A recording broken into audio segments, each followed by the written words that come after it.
Hello বন্ধুরা, কেমন আছো সবাই? আশা করছি সবাই ভালো আছো, সুস্থ আছো। তো আজকে আবার হাজির হয়েছি ডিমের একটা রেসিপি নিয়ে। আশা করছি আমার এই রেসিপিটাকে তোমরা অনেক ভালোবাসা দেবে। তো এখানে আমি 6টা মতো ডিম সিদ্ধ নিয়ে নিয়েছি। ডিমটাকে সিদ্ধ করে মাঝ বরাবর কেটে নিয়েছি।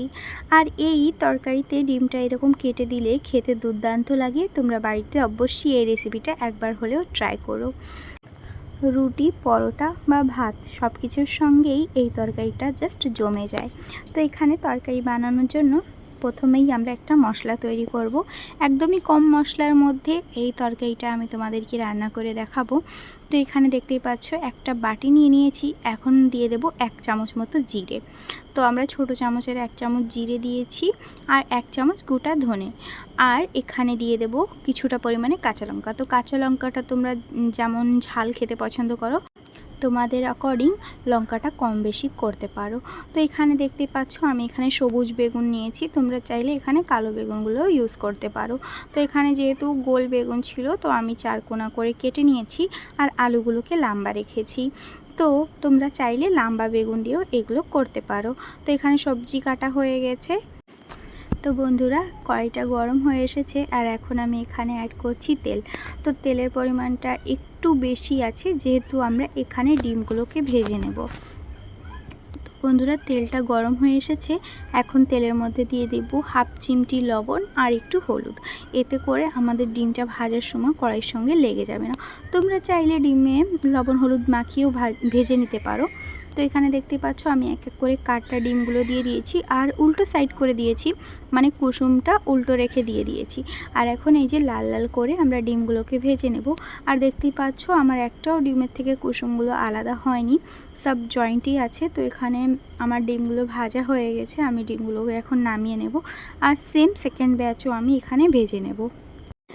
আমার হাঁসের মাংসের ভিডিওতে সাবি কিচেন থেকে আপু কমেন্ট করেছে হাঁসের মাংসটা খুব লাইক দিয়ে দেখে নিলাম। তো থ্যাংক ইউ সো মাচ আপু, খুব সুন্দর মিষ্টি একটা কমেন্ট করার জন্য। এভাবেই আমার পাশে থেকো। তো এখানে সেকেন্ড ব্যাচ ডিমগুলো আমি ভেজে নিচ্ছি আর সেম দেখতেই পাচ্ছ যেমন প্রথমে দিয়েছিলাম উল্টো করে ঠিক তেমনই দিয়ে দিয়েছি। আর এখন এটাকেও ভেজে নেব। হাঁসের মাংসের রেসিপিতে রেহান ব্লগস কমেন্ট করেছে যে হাঁসের মাংসটা খুব সুন্দর হয়েছে, খেতে দুর্দান্ত লাগবে। তো থ্যাংক ইউ সো মাচ এত মিষ্টি একটা কমেন্ট করার জন্য। তো দেখতেই পাচ্ছ এখানে আমার ডিমগুলো ভাজা হয়ে গেছে। আমি ডিমগুলোকে এখন নামিয়ে নিচ্ছি আর এখন সেম তেলে আমি আলুগুলোকেও ভেজে নেব। এই কারণেই আমি প্রথমে তেলগুলো একটু বেশি দিয়েছিলাম। তো দেখতেই পাচ্ছ এখানে আমার সব ডিমগুলো ভাজা হয়ে গেছে। আর এখন সেম ওই তেলে আমি আর কিছুই অ্যাড করিনি, এখানে আমি দিয়ে দিয়েছি আলু। আর একটু লাল লাল করে আলুগুলো ভাজার জন্য আমি এখানে সামান্য একটু হলুদ আর লবণ অ্যাড করব।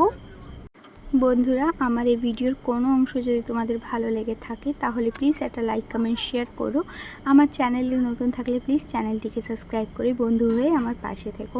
তো এখানে দেখতেই পাচ্ছ একটু লবণ হলুদ দিয়ে আমি আলুগুলোকে ভালো করে ভেজে নিয়েছি। এতে করে আমাদের তরকারিটা রান্না করলে আলুগুলো খেতে দারুণ লাগবে। তো এখানে দেখতেই পাচ্ছ আলুগুলো ভাজা হয়ে গেছে। আর এখন আমি সেম তেলে বেগুনগুলোকেও একটু ভেজে নেব। তোমরা চাইলে বেগুন ভাজাটাকে স্কিপ করতে পারো, তোমরা কাঁচাভাবেও তরকারিতে ইউজ করতে পারো। তো এখানে যেহেতু কড়াইতে তেল আছে তো আমি একটু বেগুনগুলোকে সামান্য ভেজে নেব।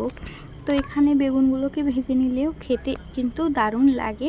তোমরা একবার হলেও বাড়িতে আমার এই রেসিপিটা ট্রাই করে দেখো। তো এখানে দেখতেই পাচ্ছ বেগুনগুলোকেও ভেজে নিচ্ছি। আর যেহেতু আমি আলু ভাজার সময় লবণ আর হলুদ দিয়েছি তাই এখন আর লবণ হলুদ এখানে অ্যাড করছি না। তো বেশ বেগুনগুলোকে একটু লাল করে ভেজে নিয়েছি। তো এখন বেগুনগুলোকে কড়াই থেকে নামিয়ে নেব। দেখতেই পাচ্ছ বেশ লাল লাল করেই বেগুনগুলো আমার ভাজা হয়ে গেছে।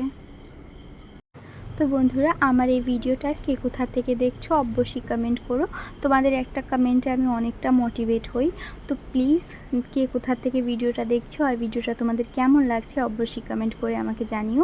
তো এখানে দেখতেই পাচ্ছ বেগুন ভাজাটা হয়ে গেছে। এখন বেগুনগুলোকে আমি নামিয়ে নেব। তো সেম কড়াইতে আমি এখানে দিয়ে দিচ্ছি ফোড়ন দেওয়ার জন্য তেল। আর আমি সামান্য একটু তেল দিয়েছি যেহেতু আলু বেগুন আমি সব কিছুই ভেজে নিয়েছি। তো এখানে তেলের মধ্যে দিয়ে দিয়েছি 2টো শুকনো লঙ্কা, 2টো তেজপাতা, সামান্য কিছুটা জিরে, আর এখন আমি এখানে অ্যাড করব রাঁধুনি। তোমরা যদি রাঁধুনি খেতে পছন্দ করো তাহলে অ্যাড করো, আর তোমরা চাইলে এখানে রাঁধুনিটাকে স্কিপ করতে পারো। আর দিয়ে দিয়েছি কিছুটা পরিমাণে গ্রেট করা আদা, আর ওই যে প্রথমেই যে মশলাটা দেখিয়েছিলাম জিরে, ধনে আর কাঁচা লঙ্কা, সেই মশলাটা আমি এখানে অ্যাড করে দিয়েছি। এখানে মশলাটাকে আমি বেশি সময় কষাবো না, কাঁচা জিরে আর ধনের ফ্লেভারটা খুবই ভালো লাগে। তো এখানে দেখতে পাচ্ছ আমি দিয়ে দিয়েছি 1 চামচ মতো লবণ আর হাফ চামচের মতো হলুদ। তোমরা তোমাদের তরকারির কোয়ান্টিটি বুঝে এখানে হলুদ আর লবণটা অ্যাড করবে। তো বন্ধুরা এখানে আমি দিয়ে দিচ্ছি 1 বাটি পরিমাণে জল। যেহেতু আমি মশলাটাকে কষাবো না তাই আমি এখানে জল অ্যাড করে দিয়েছি। আর এখন এর মধ্যে আমি ভেজে রাখা বেগুন আর আলুগুলোকে দিয়ে দেব। বেগুন আর আলু দিয়ে ভালো করে নেড়ে চেড়ে আমি এখানে তরকারির জন্য জল দিয়ে দেব। তো যেহেতু তরকারিটা সিদ্ধ হবে, আলু আর বেগুনটা সিদ্ধ হওয়ার একটা ব্যাপার থাকে, যার জন্য আমি তরকারির পরিমাণ হিসেবে এখানে আমি জল দিচ্ছি। তো এখানে আমি 2 বাটি মতো জল দিচ্ছি। বন্ধুরা শুধু জিরে আর ধনে বাটা দিয়ে এই বেগুন আর আলু দিয়ে ডিমের ঝোলটা খেতে দুর্দান্ত স্বাদের হয়। তো এখানে দেখতেই পাচ্ছ জল দিয়ে আমি ঢাকা দিয়ে রেখে দিয়েছি, আর এখন দেখতেই পাচ্ছ তরকারিটা ফুটে এসেছে। আর এখন আমি এখানে অ্যাড করব ভেজে রাখা ডিম। তো এখানে যেহেতু আমার আলু আর বেগুন দুটোই সিদ্ধ হয়ে গেছে, আর এখন আমি এই যে ভেজে রাখা ডিমগুলো এক এক করে এখানে অ্যাড করে দিচ্ছি। আর ডিমগুলোকে উল্টো করে অ্যাড করেছি যাতে করে ডিমের কুসুমটা বেরিয়ে না যায়।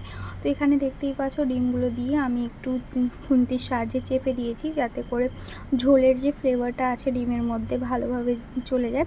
তো এখানে ডিম দিয়ে আমি 10 মিনিট মতো ফুটিয়ে নিয়েছি ঝোলটাকে। তারপর দেখতেই পাচ্ছ আমার তরকারি ফুল ফাইনাল রেডি। এখানে আমি কোনো মশলা অ্যাড করছি না, তোমরা চাইলে একটু ভাজা জিরের গুঁড়ি এখানে অ্যাড করতে পারো, তবে আমি এখানে কোনোই মশলা অ্যাড করছি না। আর এতে করে এই জাস্ট এই ডিমের ঝোলটা খেতে দারুণ লাগে। তো বন্ধুরা এখানে আমার তরকারিটা হয়ে এসেছে, আর এই যে আমার তরকারি ফুল ফাইনাল লুক, দেখতেও যেমন দারুণ হয়েছে, খেতেও কিন্তু দারুণ হয়েছিল। তো বন্ধুরা তোমরা প্লিজ বাড়িতে একবার এটা বানিয়ে ট্রাই করো। আমি আশা করছি তোমাদের এই রেসিপিটা ভালো লাগবে। তো আজকের মতো ভিডিওটা আমি এখানেই শেষ করছি। দেখা হবে কাল নতুন একটা ভিডিওর সঙ্গে। আজকের এই ভিডিও দেখার জন্য তোমাদের সবাইকে অসংখ্য ধন্যবাদ।